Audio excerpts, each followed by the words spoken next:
আওয়ামী লীগ 15 বছর ক্ষমতায় থেকে আমাদেরকে অনেক উপহার দিয়েছে। বিশ্বের মাঝে বাংলাদেশকে দুর্নীতির চ্যাম্পিয়ন হিসেবে আখ্যায়িত করেছেন। সেই সাথে বেনজির থেকে শুরু করে আজিজদের মতো দুর্নীতির পোষ্যপুত্র তারা উপহার দিয়েছেন।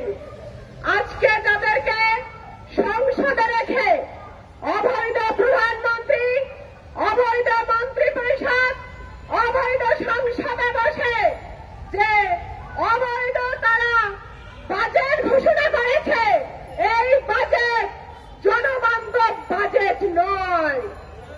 এই বাজেট হচ্ছে লুটেরা বাজেট।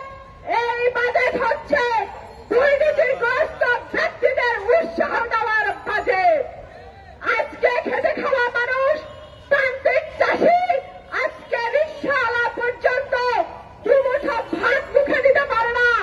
সেখানে তারা বিদ্যুতের দাম বাড়িয়েছে, সেখানে তারা তেলের দাম বাড়িয়েছে, নিত্য পণ্য দ্রব্যের মূল্য তারা ঊর্ধ্বগতি থেকে আরো ঊর্ধ্বগতিতে তারা পৌঁছে দিয়েছেন।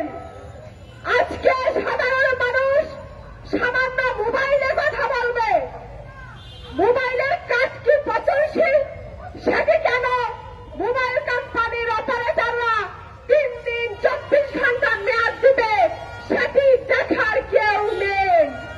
আজকে হাজার হাজার কোটি কোটি টাকা সেই ব্রিটিশদের মতো, ব্রিটিশরা যেমন নীলকর চাষিদের উপরে পিঠের উপরে আঘাতে আঘাতে রক্তাক্ত করে তারা সেখান থেকে টাকা নিত, ঠিক তেমনি নীলকর কোম্পানির মতো ব্রিটিশদের মতো ফিল্ম কোম্পানিগুলো জনগণের কাছ থেকে টাকা লোপাট করে নিয়ে যাচ্ছে।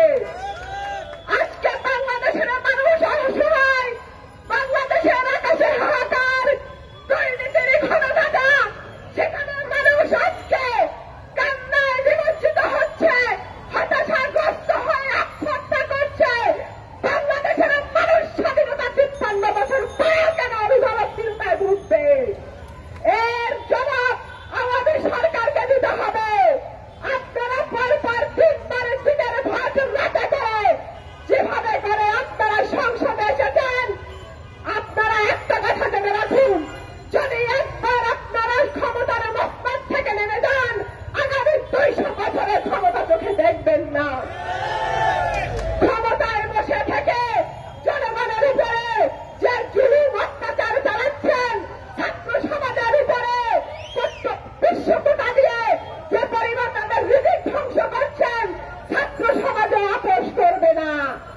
পরিশেষে একটি কথা বলতে চাই, বেনজিরদের ইন্টারপোলের মাধ্যমে বাংলাদেশে এনে জনসম্মুখে জনতার মঞ্চে দাঁড়িয়ে তাদেরকে ফাঁসির আদেশ কার্যকর করতে হবে।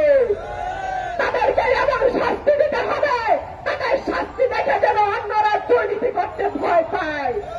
দুর্নীতি দমন কমিশনকে বলতে চাই, আপনারা দুর্নীতির মা হয়ে ওখানে বসে আছেন।